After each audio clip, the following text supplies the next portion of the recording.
exactly. So it's the whole family, basically. But the thing that I took from my mom most, I think, is my mom has this saying in Arabic. Like, for example, if I tell her I want to put a leaf in a painting and then I want to put, you know, blue paint on top of it, and can I do that? And she'll say, you know, will it say no? So you can put anything on anything, basically. Yeah, so basically no, but she really gave me that push, you know, that I can do whatever I want, and why not try? Sure. And this is like thinking out of the box. Yeah. Yes. And she did a painting that's out of the box. Yes, exactly. Exactly. Yeah. I love the plants part because I'm into plants, so this is why I'm loving it. I keep on looking at it. Yes. So if I may ask you about, you've actually studied in many places. If you can give us a glimpse about this and how it affected your work. I studied I got married and we left for Canada, so I did my studies in Canada at McMaster University, and I studied art. I studied after that at the Dundas Valley School of Art also in Canada, and every summer now we go to Canada. We spend a few months there, and I take workshops and classes every time we go, because I'm interested in new techniques, and there are always new techniques, and that's what makes them interesting. They're not just quite different. painted. To keep up with the new techniques. And I use a lot of different techniques on one, as you can see, on one painting. So every summer I'm learning something new. So this is the usual line that you're taking, or you're doing different things, like adding different types of material and... Anything non-traditional I'm into. Yes. Anything unusual. Yeah. How did this affect your responsibilities as a mom? My studio is at home, so it's that great. made it easy. It's great. So I'm at home and with them all the time. So that made it easy.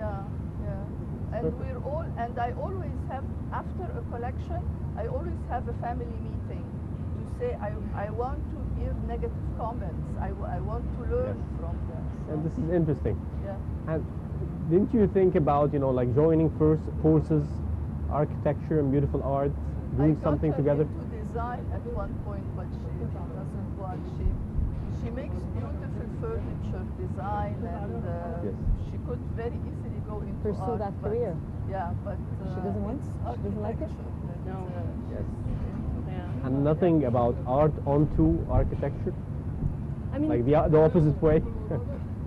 Sorry? Yeah, I mean, like, you know, a corporation maybe use the art like within your design. I don't know. I'm sure if I did interiors, but I don't, you know. But yeah, I'm so in love with architecture that I can't see anywhere, you know, away from it. Yeah. And maybe on like tomorrow's Mother's Day, and having a mother and a daughter, what would you like to tell your mom since tomorrow's Mother's Day? Oh, okay. That's a tough one. An emotional moment on camera. Well, no, I mean, she knows everything. She calls me her hotna because I'm constantly there, you know, picking at the paintings and telling her to improve things and so on.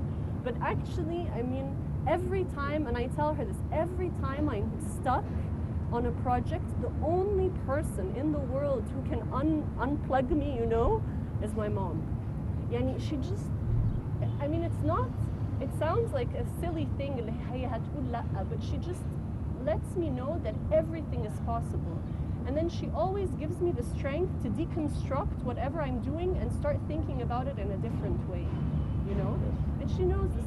There is nobody else who knows, you know, a designer, somebody creative, you get blocked sometimes, you know, you get so into it that you don't have perspective. And my mom's the only person who can give me the correct perspective to sort of step back and then start anew. To move on.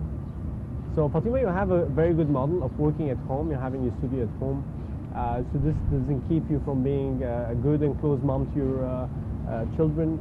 And now you're a big architect and the awarded female designer. How are you doing this balance, and how would you advise other moms with it? I think one should include the people around you in whatever you do. she was born, we used to travel a lot, and we just used to take her along. Don't change your lifestyle because of just include the children in whatever they do, and whatever mistakes happen along the way, you learn from them. As far as art, for instance, I always told Jenan and Kenzie, my other daughter, mistakes are good because they make you think and learn from them, and you might come up with something way better than what you originally started with. That's interesting. That's another simple thing, but very philosophical. Yeah. Yes. It's about include children in everything that you're doing. Yes, definitely. Not have them change entirely their life, because there's some people who sort of think of children in terms of blocking or hindering their careers or their life. And as you're saying, the best thing is to actually just continue and move on along with your children, and they just grow up and everything is just moves on. Smooth. That's true. And is your other daughter also into architecture, or just Jenan? She's into biology. She's a wildlife and environmental biologist. That's totally different. Totally different. Yeah. Out of the whole family now. So she's the one who's just standing out. Yeah. But that's also very interesting. The environment, she's still environment. Yeah. Also very and she's probably struggling in Cairo.